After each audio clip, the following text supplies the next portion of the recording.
gathered some insights along the way.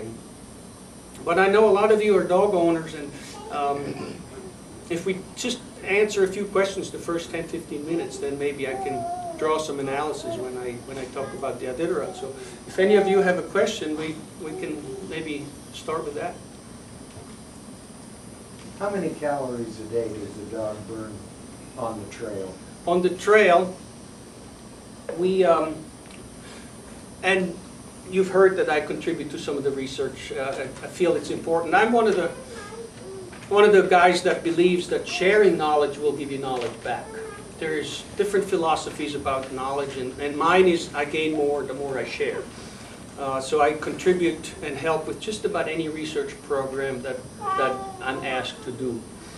The research that was done on the Copper Basin on a really, really cold race, 45 to 50 below, was a nutritional study done with traceable isotopes. The dogs were basically given water that could be measured later on. The output was measured, and mathematically could be determined how much the dogs were actually burning by input, output, and body weight and all that. And in that race, it was determined that the dogs metabolize up to 11,000 calories in a 24-hour period. Now that's an awful much. That none of us. I know you tried for dinner.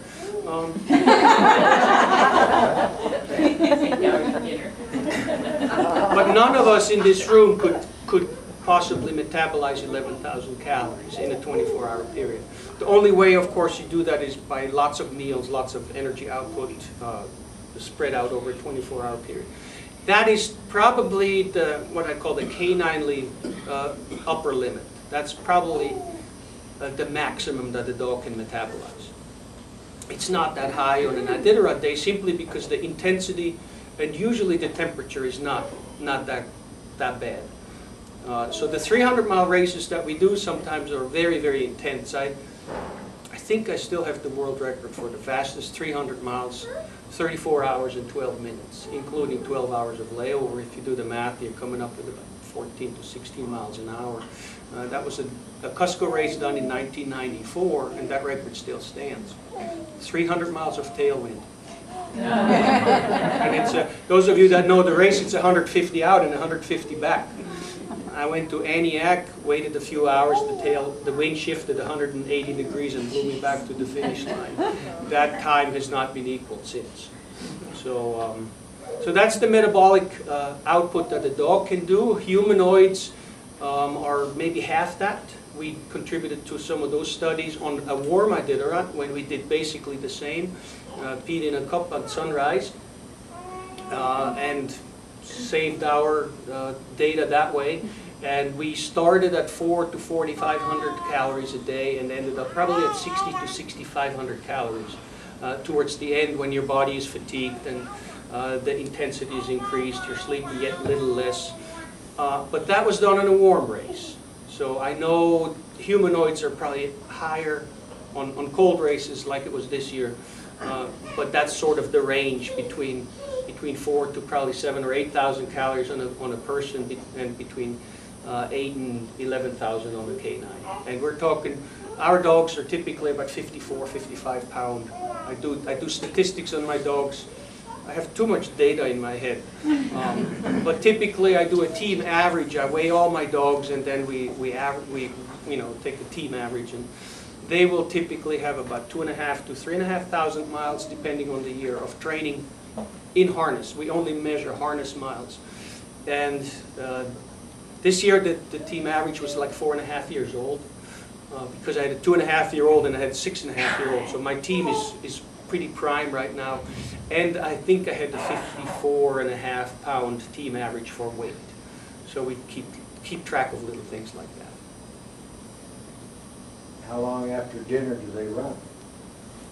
How long after dinner do they run? Iditarod is different, of course. Iditarod we feed and run.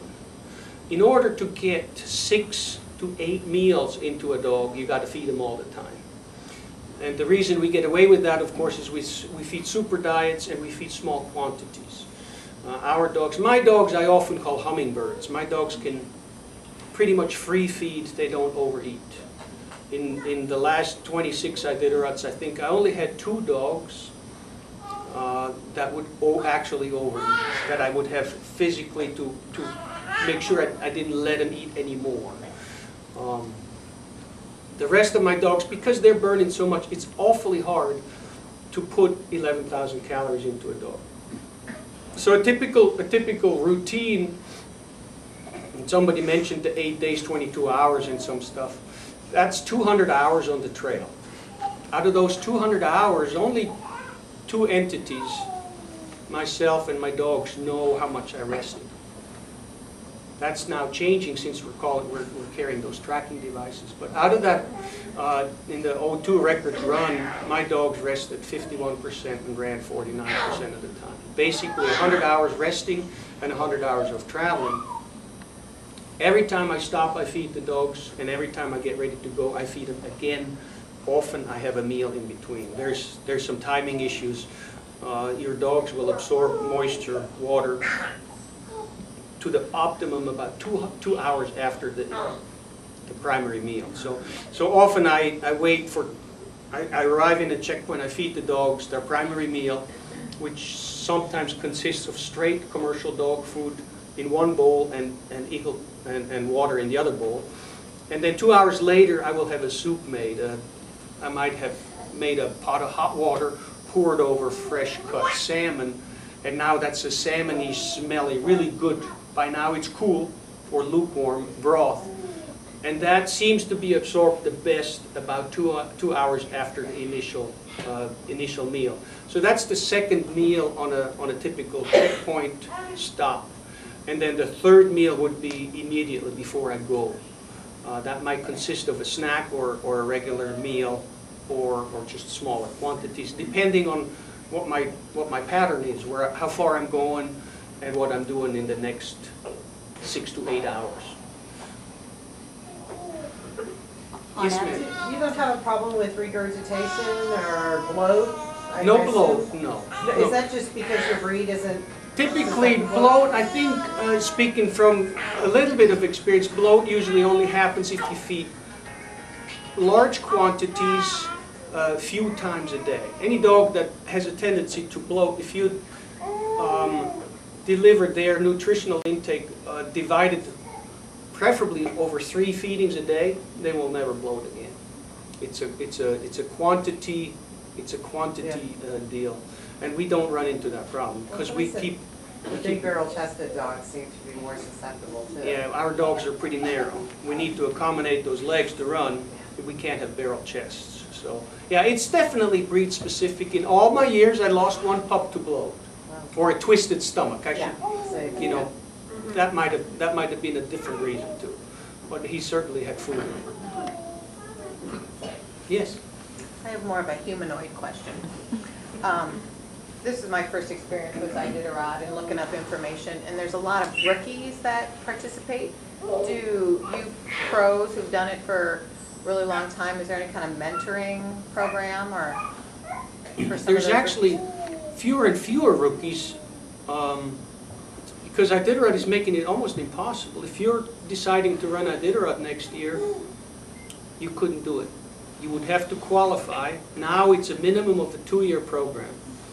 You would have to qualify by running a 200 and a 300 mile race before you're even allowed, quote unquote, to sign up for the Iditarod. And then you're required to plop down $5,000 as an entry fee, which is ridiculous. We're eliminating the wrong kind of people by making it elitist. Lance Mackey, a few years ago, he couldn't have come up with $5,000. And he did pretty good. But Joe Blow, the stockbroker from New York, that wants to run the Iditarod because the Iditarod is the toughest and longest run. He's not a dog musher, he's a stockbroker. He should be doing what he does well. He can come up with $5,000 and could become a potential problem. So there's a rookie meeting, 2 days of mandatory meetings. 1 day is usually in Anchorage and the other day is at my kennel. All rookies are required to attend that. In that day, I bombard the rookies with as much information as you can possibly absorb, and I will give you handout after handout, and